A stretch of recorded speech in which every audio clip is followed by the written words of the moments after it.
ওগো আল্লাহ, ওগো মালিক, তুমি ছাড়া তো আমাদের আর কেউ নাই, তুমি ছাড়া তো আমার আর কেউ নাই। আল্লাহ গো, তুমি যদি মাফ না করো কে আমাকে মাফ করবে?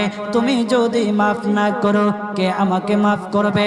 তুমি যদি আমাকে মাফ করো তাহলে তোমার কোনো দিকে কমবে না, তুমি যদি আমাকে মাফ না করো তোমার কোনো দিকে বাড়বে না। আল্লাহ গো, তুমি আমাকে মাফ করে দাও। সারাটা জীবন অন্যায় কাজ করেছি, সারাটা জীবন নাফরমানি করেছি, আমার কাছে কালেমার দাওয়াত কম আসে নাই, আমার কাছে কালেমার দাওয়াত কম আসে নাই, আমাকে লোকেরা কম বোঝায় নাই। ওগো আল্লাহ, তুমি আমাকে মাফ করে দাও। মাফ না করলে কোথায় যাব, কার কাছে যাব? বাবা যখন মারে তখন মার কাছে আশ্রয় নেওয়া যায়, মা যখন প্রহার করে তখন বাবার কাছে